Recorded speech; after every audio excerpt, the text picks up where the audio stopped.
Hello students, good morning. आज हम लोग पढ़ेंगे एलसीआर सीरीज सर्किट में रेजोनेंस के बारे में। ठीक है, एक केमिस्ट्री में भी रेजोनेंस होता है, ऑर्गेनिक में। ठीक है, उससे ये डिफरेंट है।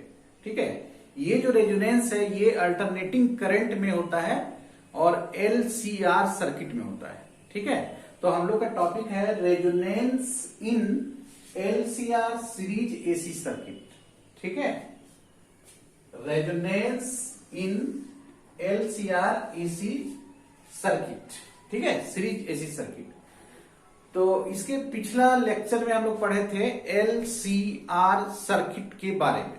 ठीक है, एलसीआर सर्किट। तो उस सर्किट में एक विशेष प्रकार का घटना होता है जिसको हम लोग रेजोनेंस के नाम से जानते हैं। वो घटना क्या है, क्या होता है उसमें, ये हम लोग आज जानेंगे, समझेंगे इसको, है ना, और देखेंगे कि इसका प्रैक्टिकल एप्लीकेशन क्या है। ठीक है, तो एलसीआर सर्किट में एक इंडक्टर होता है, कैपेसिटर होता है, रेजिस्टेंस होता है। ठीक है, इंडक्टर है, कैपेसिटर है, रेजिस्टेंस है, और ये जो है एसी के सोर्स से, एसी का सोर्स है और ये जुड़ा हुआ है। ठीक है, एसी का जो सोर्स होता है इसका, इस एसी का अपना कोई फ्रीक्वेंसी होता है ना, फ्रीक्वेंसी इसका होता है। तो हम लोग ऐसा एसी का सोर्स लिए हुए हैं, है ना, एक एसी का सोर्स लिए हुए हैं जिसका कुछ फ्रीक्वेंसी है और उसके फ्रीक्वेंसी को हम लोग मान लो चेंज भी कर सकते हैं। इस तरह का हम लोग लिए हुए हैं एक एसी का सोर्स जिसके फ्रीक्वेंसी को हम लोग चेंज कर सकते हैं। ठीक है, तो रेजोनेंस में होता क्या है, ये जो एलसीआर सर्किट है इसमें करंट जो है वो मैक्सिमम हो जाता है, करंट ज्यादा से ज्यादा हो जाता है।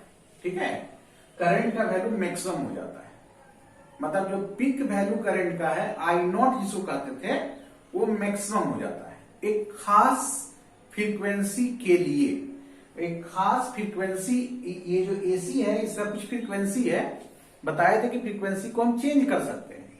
तो एक खास फ्रीक्वेंसी पर ऐसा होता है कि इस सर्किट में करंट का वैल्यू जो है मैक्सिमम हो जाता है, करंट का वैल्यू ज्यादा से ज्यादा हो जाता है। ठीक है, तो इस घटना को रेजोनेंस कहते हैं और उस फ्रीक्वेंसी को, जिस स्पेशल फ्रीक्वेंसी पर, किसका फ्रीक्वेंसी, एसी का फ्रीक्वेंसी।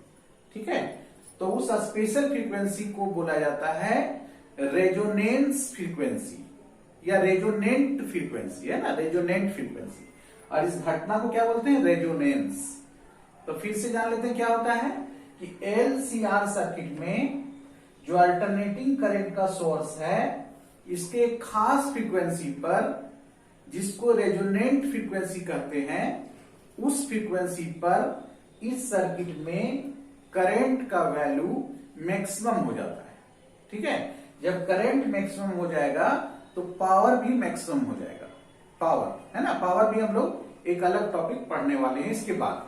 तो पावर भी मैक्सिमम हो जाएगा, करंट मैक्सिमम होगा तो पावर भी मैक्सिमम हो जाएगा। पावर बराबर हम लोग पढ़ते थे ना, करंट इलेक्ट्रिसिटी में I स्क्वायर R, उसी तरह का यहां भी फॉर्मूला आएगा। तो जब करंट बढ़ेगा, मैक्सिमम होगा, तो पावर भी मैक्सिमम हो जाएगा। ठीक है, डेफिनेशन क्या है, resonance is said to take place. Resonance को कहा जाता है कि ये होता है, टेक प्लेस मतलब होता है, रेजोनेंस होता है किसमें, in a series LCR circuit. Series LCR circuit में रेजोनेंस होता है कब, when the circuit allows maximum current, मतलब जब सर्किट से मैक्सिमम करंट पास होगा, सर्किट अलाउ करता है मैक्सिमम करंट के लिए, for a given frequency of source of alternating supply. Alternating supply का ये जो सोर्स है इसका एक कोई खास फ्रीक्वेंसी पर ऐसा होगा कि ये जो सर्किट है एलसीआर सर्किट, दूसरा सर्किट नहीं, तो इसमें करंट का वैल्यू मैक्सिमम हो जाता है। तो इस घटना को रेजोनेंस बोला जाता है और इस फ्रीक्वेंसी को रेजोनेंट फ्रीक्वेंसी बोला जाता है। तो हम लोग यहां जानेंगे कि जब रेजोनेंस होगा उस समय करंट का वैल्यू मैक्सिमम कैसे होगा, और उस वक्त इसका इस सर्किट का इंपीडेंस कितना है ना। इंपीडेंस किसको कहते थे याद होगा, जब LCR सर्किट हम लोग पढ़ते थे तो इस सर्किट का जो नेट रेजिस्टेंस होता है उसको हम लोग इंपीडेंस कहते हैं, है ना। इसका अपना रेजिस्टेंस है, इसका अपना रेजिस्टेंस है, इसका रेजिस्टेंस है। इसके रेजिस्टेंस को क्या बोलते हैं, एक्सएल, इंडक्टिव रिएक्टेंस। इसके रेजिस्टेंस को क्या बोलते हैं, एक्सी, कैपेसिटिव रिएक्टेंस। और इसका तो रेजिस्टेंस आर है। और तीनों का एक अपना फॉर्मूला होता है, तीनों जब कंबाइन हो जाता है तो उसका एक फॉर्मूला था जिसको हम लोग इंपीडेंस के नाम से, जेड के नाम से जानते थे। जेड बराबर कोई फॉर्मूला होता था, लिखेंगे फॉर्मूला और जानेंगे कि जब करंट का वैल्यू मैक्सिमम होगा उस वक्त जेड जो है कितना होगा।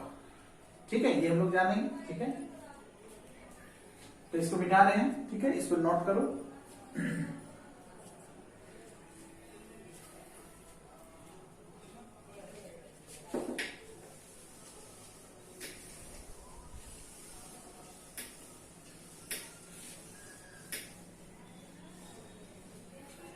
देखो, जैसे I not equal to V not by Z, क्या ऐसा लिखा जा सकता है? I नॉट का मतलब पीक वैल्यू करंट का, और IRMS यदि लिखेंगे तो VRMS बाय जेड लिखेंगे। ठीक है ना। मान लो IRMS लिखें, IRMS तो क्या लिखेंगे, VRMS बाय जेड, है ना। और यदि हम आरएमएस नहीं लिखते फिर भी उसका मतलब आरएमएस होता है। मान लो यहाँ आई लिख दिए, यहाँ भी लिख दिए और आरएमएस नहीं लिखे तो उसका मतलब आरएमएस है। ठीक है, देखो ऐसा क्यों लिख दिया हम लोग, ये फॉर्मूला क्यों, ये फॉर्मूला ओम का नियम है। ओम का नियम I बराबर V बटे आर, तो I बराबर V बटे आर, जहां आर के जगह पर जेड है। पता है ना, इसमें तीनों जब आ गया एक साथ तो आर नहीं लिखेंगे, फिर हमको इंपीडेंस लिखना पड़ता है ना। और इंपीडेंस को जेड से दिखाते हैं।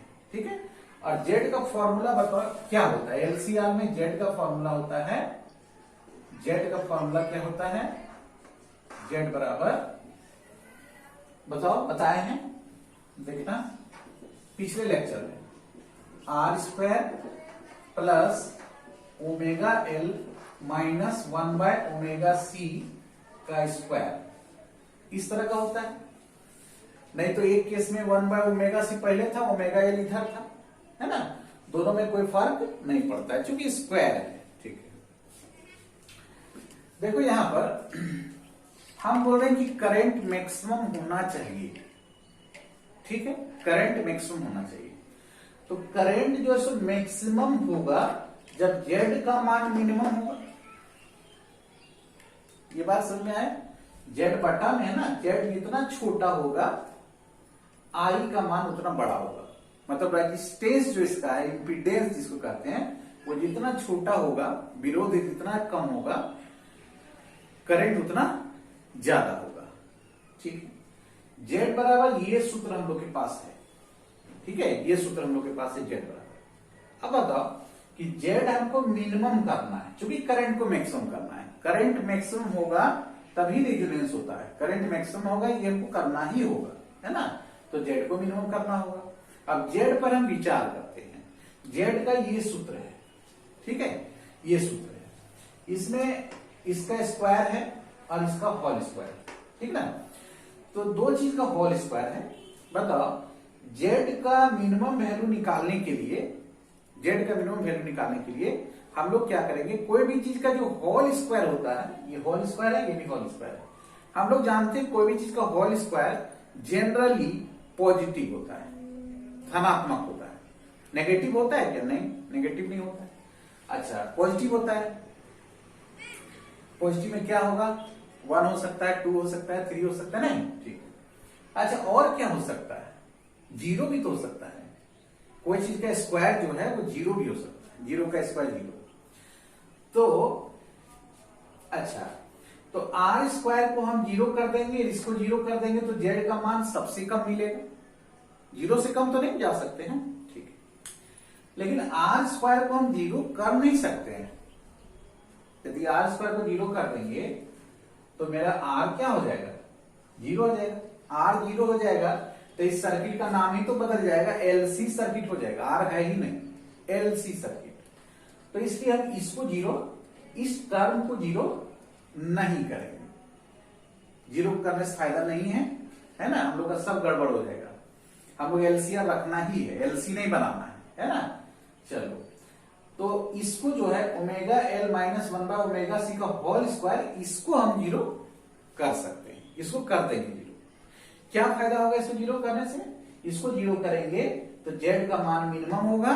जेड का मान मिनिमम जब होगा, जेड का मान मिनिमम होगा तो करंट मैक्सिमम होगा। फिर से समझ कि आई का वैल्यू मैक्सिमम चाहिए तो जेड मिनिमम चाहिए, जेड मिनिमम चाहिए तो ये होल स्क्वायर है, होल स्क्वायर का मिनिमम मान जीरो होता है, ठीक है। लेकिन हम इसको जीरो नहीं कर पाएंगे, इसको जीरो कर देंगे तो आर मेरा खत्म हो जाएगा, है ना। तो इसको हम जीरो कर सकते हैं। इसको जीरो करने जा रहे हैं, इसको जीरो इसलिए करने जा रहे हैं क्योंकि जेड मिनिमम आएगा, जेड मिनिमम आएगा तो करंट मैक्सिमम आएगा, ठीक है। यहां तक समझ में आ रहा है बात, ठीक है। लाइट का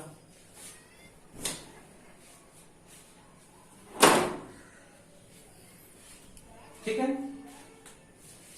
बात समझ में आया, ठीक है। देखो, फॉर मैक्सिमम करंट, है ना, करंट का वैल्यू मैक्सिमम चाहिए, तो मैक्सिमम चाहिए तो omega L minus one by omega C का जो होल स्क्वायर है इसको जीरो होना पड़ेगा, है ना। इसको जीरो होना पड़ेगा क्योंकि जीरो ही कम वैल्यू इसका है, मिनिमम वैल्यू है। जेड तभी मिनिमम मिलेगा, तभी करंट मैक्सिमम मिलेगा, इसको जीरो होना पड़ेगा, ठीक है।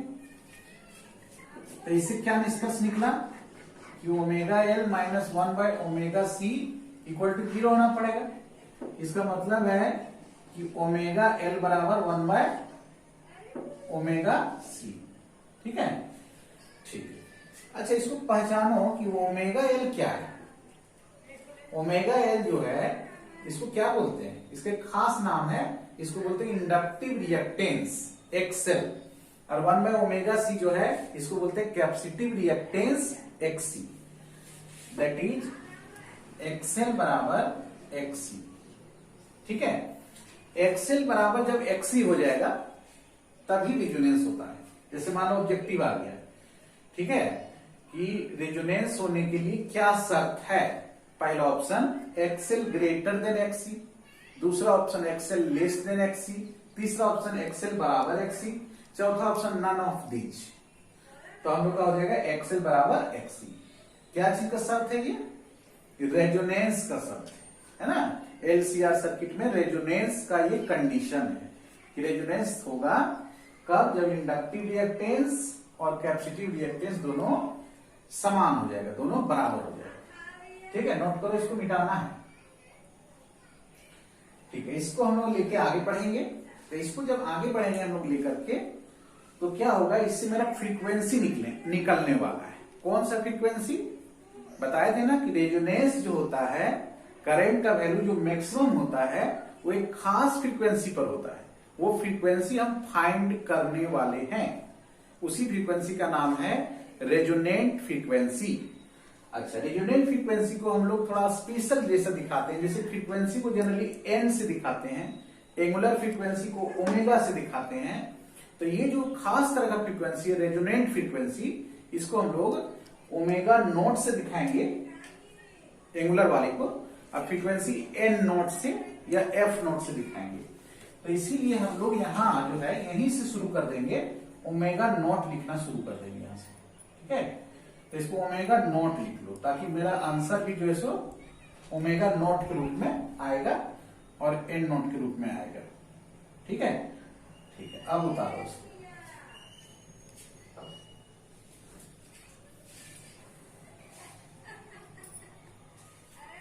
ठीक है, नोट करो, मिटाएंगे।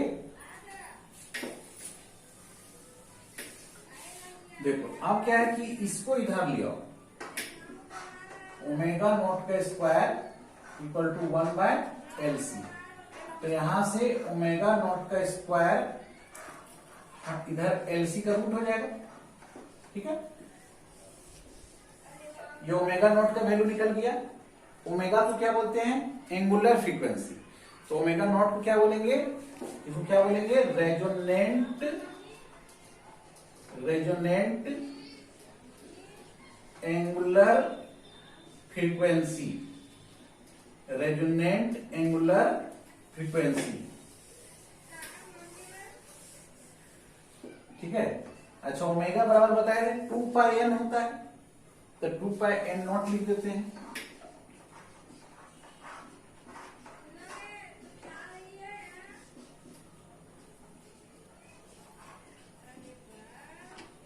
देखो ये 2π यहां चला है, 2π यहां चला है, LC हो गया, ठीक है। ये जो फ्रीक्वेंसी है इसको हम बोलते हैं रेजोनेंट फ्रीक्वेंसी, है ना, वो रेजोनेंट एंगुलर फ्रीक्वेंसी है। तो ये क्या चीज का फॉर्मूला आ गया?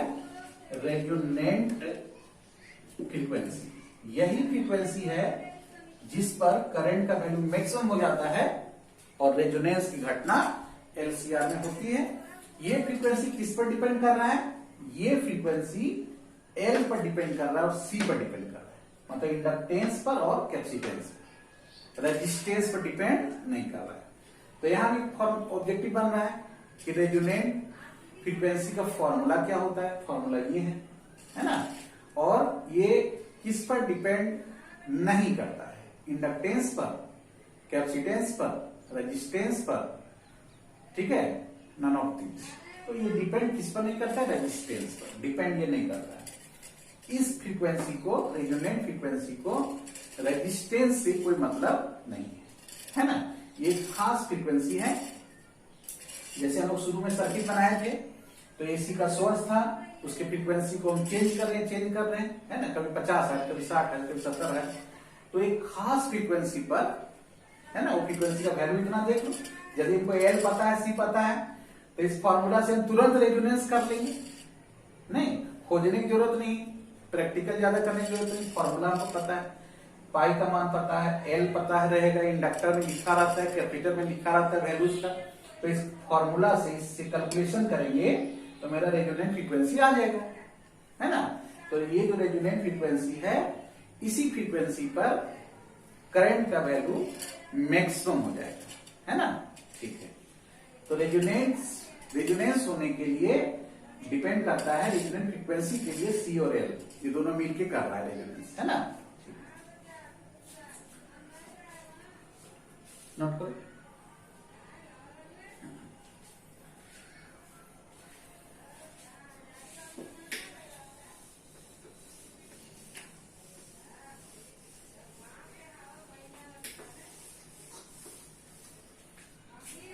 अब क्या है,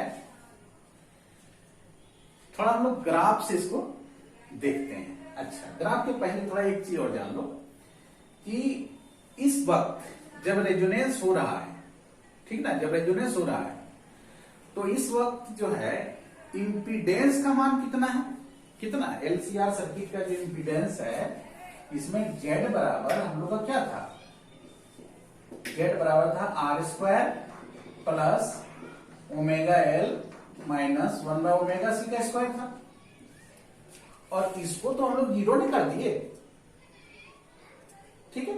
इसको जीरो करने से मेरा Z मिनिमम आया था, तो Z का मिनिमम मान जो है कितना आ जाएगा? R² का रूट बराबर R। इसको जीरो कर दिए, तो अभी हम लिखे थे, इसको जीरो करने जा रहे हैं, है ना। तब LCR सर्किट में जब रेजोनेंस होता है तो इंपीडेंस का मान मिनिमम होता है और उसका वैल्यू कितना होता है? R होता है। इंपीडेंस का मान R, रेजिस्टेंस के बराबर। और ये जो इंपीडेंस है जब R के बराबर आ गया, मतलब रेजिस्टेंस है वहां केवल, वो सब दोनों एक दूसरे को कैंसिल कर लिए, XL और XC दोनों बराबर ना हो गया था, एक दूसरे को कैंसिल कर लिया, रेजिस्टेंस बच गया। अच्छा, जब रेजिस्टेंस बच जाता है किसी सर्किट में तो वैसी स्थिति में याद करो, वैसी स्थिति में जब रेजिस्टेंस बच जाता है तो वैसी स्थिति में करंट और वोल्टेज के बीच का फेज डिफरेंस कितना होता है, सबसे शुरू में पढ़ा है ना। तो जब रेजिस्टेंस केवल होता है तो करंट और वोल्टेज के बीच का फेज डिफरेंस 0 हो जाता है ना। मतलब LCR सर्किट जब रेजोनेंस करता है, LCR सर्किट जब रेजोनेंस करता है तो प्योरली रेसिस्टिव सर्किट के जैसा व्यवहार करता है, तब ना फेज 0 आ गया, Z बराबर आ गया। एट रेजोनेंस, ठीक है, the phase difference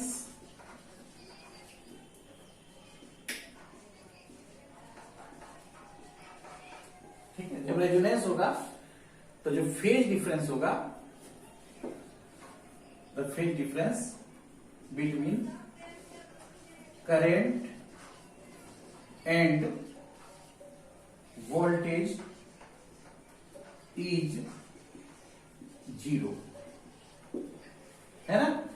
that is an LCR circuit, मतलब कोई LCR सर्किट है, ये बिहेव करता है, व्यवहार करता है, कैसा behaves like purely resistive circuit, purely resistive circuit, हर समय नहीं, केवल किसमें, रेजोनेंस में, है ना।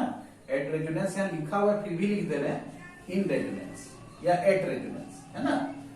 याद रखना है कि LCR सर्किट जब रेजोनेंस करेगा तो वो एक प्योरली इंडक्टिव सर्किट या प्योरली रेजिस्टिव सर्किट के जैसा व्यवहार करेगा, और XL बराबर XC होगा, और रेजोनेंट फ्रीक्वेंसी का मान याद रखना है, Z का मान याद रखना है, Z बराबर R होगा, नहीं तो फिर करंट कितना हो जाएगा। सबसे शुरू में आप लोग देखे थे कि करंट का मान जो है, हम लोग देखे थे कि I0 बराबर V0/Z होता था, है कि ना। I0 बराबर सिंस I0 बराबर V0/Z, तो रेजोनेंस जब होगा, रेजोनेंस जब होगा ऐसी स्थिति में करंट बराबर V0/Z के जगह क्या हो जाएगा, Z मिनिमम हो जाएगा। Z मिनिमम का मान कितना है ना। तो करंट बराबर सिंपल फॉर्मूला लग गया, ओम्स लॉ वाला, V/R, V0/R लिख रहे हैं, पीक वैल्यू में RMS निकालना था तो VRMS/R, है ना। तो रेजोनेंस होने के लिए खास फ्रीक्वेंसी चाहिए। रेजोनेंस होने का मतलब है करंट मैक्सिमम, लेकिन वो जो करंट मैक्सिमम है ना, वो रेजिस्टेंस पर डिपेंड कर रहा है। करंट जो है I0 जो है पीक वैल्यू जो करंट का है, वो रेजिस्टेंस पर निर्भर कर रहा है। अभी बोले थे कुछ चीज की निर्भर नहीं कर रहा है, तो क्या नहीं निर्भर कर रहा है, रेजोनेंट फ्रीक्वेंसी डिपेंड नहीं करता है, किस पर, रेजिस्टेंस पर। मतलब पहले रेजोनेंस हो जाता है, तो रेजोनेंस हो जाता है तो L और C सोचता है, इंडक्टर और कैपेसिटर सोचता है कि रेजोनेंस कर लिए करंट मैक्सिमम हो जाएगा, है ना। लेकिन फिर रेजिस्टेंस हीरो बन के आया, नहीं, करंट जो है हम कंट्रोल करेंगे। करंट कंट्रोल कौन करता है, रेजिस्टेंस कंट्रोल करता है। किस फ्रीक्वेंसी पर होगा ये डिसाइड कौन करता है, N0 का सूत्र ये आया था, ठीक है। इसमें L और C है, R नहीं। तो किस फ्रीक्वेंसी पर रेजोनेंस होगा ये डिसाइड करने वाला कौन है, कैपेसिटर और इंडक्टर। रेजिस्टेंस को मतलब अभी नहीं, जैसे रेजोनेंस हुआ करंट मैक्सिमम हो गया, तो कितना मैक्सिमम होगा, उसका वैल्यू कितना होगा, ये डिपेंड करेगा रेजिस्टेंस पर। देखो रेजिस्टेंस ज्यादा होगा सर्किट का, करंट कम हो जाएगा। रेजिस्टेंस कम होगा तब करंट ज्यादा होगा, करंट ज्यादा होगा तब पावर ज्यादा होगा, है ना। तो रेजोनेंस के लिए, रेजोनेंट फ्रीक्वेंसी के लिए ये सब दोनों जिम्मेवार हैं, L और C। लेकिन करंट ज्यादा, कितना ज्यादा चाहिए, तो रेजिस्टेंस से मतलब रखना पड़ेगा, है ना। रेजिस्टेंस कम रहेगा तो करंट ज्यादा रहेगा, तो करंट का वैल्यू आ गया, है ना। तो रेजोनेंस में हम लोग ये सब पढ़ रहे थे। अब थोड़ा सा ग्राफ भी हम लोग देख लेते हैं।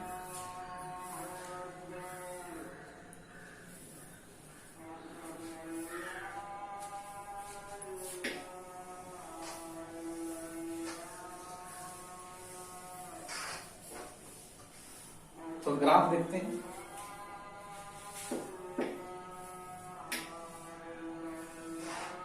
देखो एक्स एक्सिस पर हम लोग फ्रीक्वेंसी रख रहे हैं, एन एसी का फ्रीक्वेंसी है ना, और वाई एक्सिस पर हम करंट को रख रहे हैं। कौन सा करंट? जैसे अल्टरनेटिंग करंट में दो स्पेशल वैल्यू होता है, पीक वैल्यू करंट और आरएमएस। तो चलो हम पीक वैल्यू को रख रहे हैं, ठीक है ना। तो देखो एक ग्राफ ये हुआ ऐसे करके, है। ये ग्राफ क्या बताता है? तो लोग कैलकुलस पढ़े होंगे यदि, मैक्सिमा वाला ग्राफ, मिनिमा वाला ग्राफ, और नहीं पढ़े हो तो कोई दिक्कत नहीं है, समझ में आ जाएगा। देखो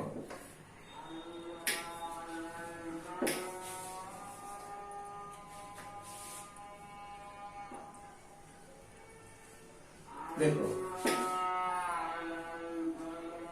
देखो तो यहां पर n का वैल्यू n नॉट है, उस समय करंट का वैल्यू क्या है?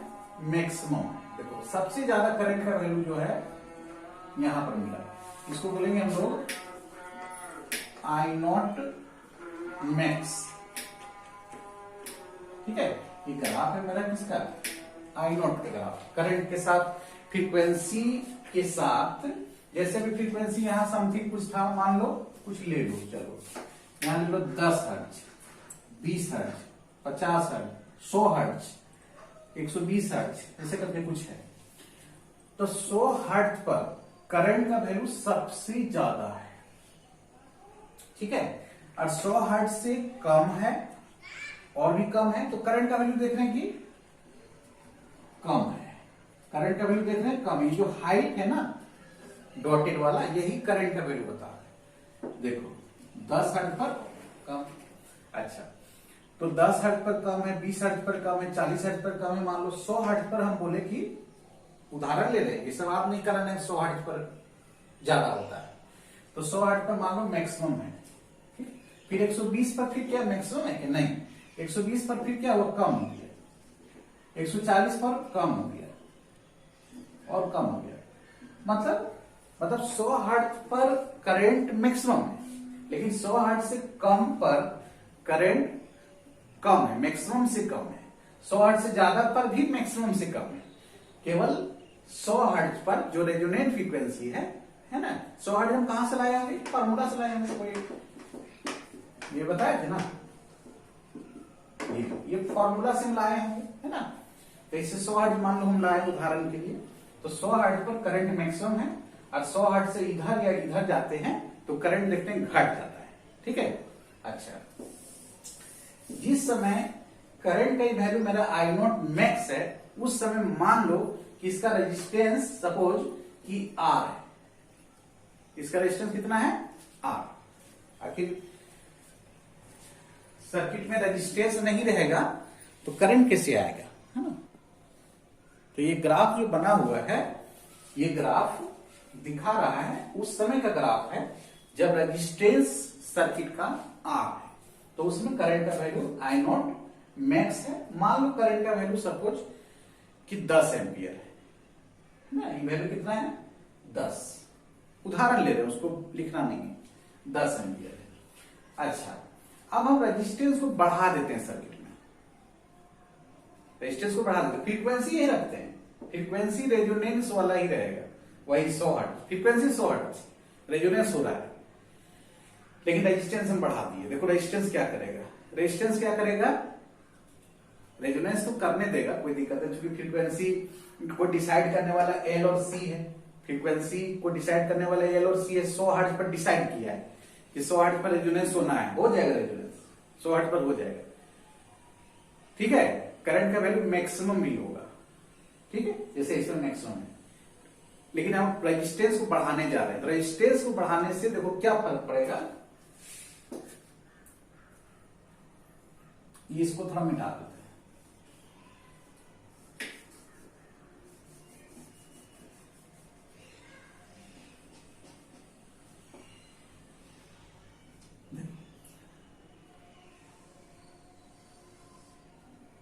देखो अभी भी रेजोनेंस है, रेजोनेंस का ग्राफ है ना, एन नॉट पर ही रेजोनेंस हो रहा है, ठीक है, डॉट से मिलाएंगे मिल जाएगा ये, है ना, एक ही जगह ही मिलना चाहिए इसका टॉप वाला, ठीक, मतलब रेजिस्टेंस हो रहा है, लेकिन करंट जो मैक्सिमम वाला पहले 10 था और अब क्या होगा, यदि ये रेजिस्टेंस मेरा 2R है ना, ये जो ग्राफ है, ये ग्राफ जब बनाए थे उसमें सर्किट का रेजिस्टेंस हम R लिए थे और अब रेजिस्टेंस हम ले लिए 2R है ना, 2R रेजिस्टेंस हम आधा कर दिए। तो अच्छा वो आधा नहीं करना है हमको, रेजिस्टेंस को क्या करना है, दोगुना दोगुना, ठीक है, 2R कर, हाँ बढ़ा दिया रेजिस्टेंस, ठीक है।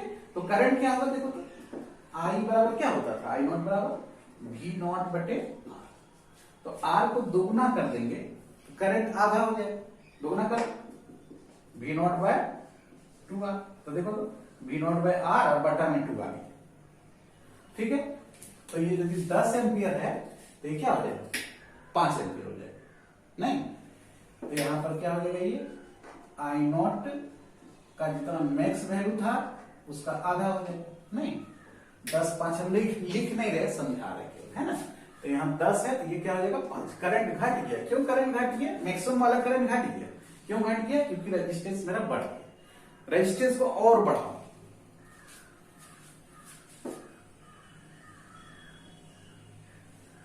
है ना, मान लो इसको हम 4R कर दिए, ग्राफ 4R पर बना रहे हैं, रेजिस्टेंस और बढ़ा दिए हम 4R, तो करंट क्या होगा, जितना था शुरू में उसका बटा 4,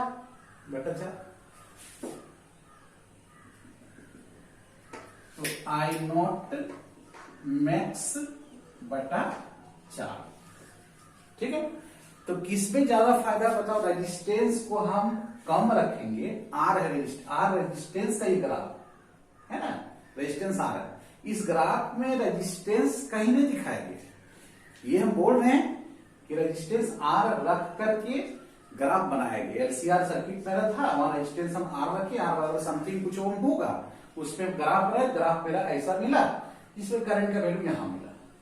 अब हम रेजिस्टेंस को दुगुना कर दिए, रेजिस्टेंस को दुगुना किया तो ग्राफ थोड़ा छोटा हो गया, हाइट, ठीक है, ग्राफ का हाइट छोटा हो गया, दुगुना यहाँ रेजिस्टेंस यहाँ किए, हम एक्सपेरिमेंट कर रहे हैं, रेजिस्टेंस को दुगुना किए, ठीक है, रेजिस्टेंस को दुगुना किए तो देखा गया कि ग्राफ थोड़ा छोटा बन गया, करंट का वैल्यू 10 एम्पियर आता था 5 एम्पियर आ गया, रेजिस्टेंस को और बढ़ा है, यहां बढ़ा रहे रेजिस्टेंस, यहां कुछ नहीं बढ़ने वाला, ये दिखा रहे हैं R 2R जो दिखा रहे हैं ना, ये केवल ये है बताने के लिए कि ग्राफ कब बना है, तो रेजिस्टेंस R उस समय था, कहां, सर्किट में, सर्किट इधर कहीं होगा, एक्सपेरिमेंट हम करने रहे, केवल बता रहे, है ना। तो इस तरह का ग्राफ होता है, ठीक है, तो ये बात समझ में आ गया, ठीक है। अगले क्लास में हम लोग मिलते हैं फिर।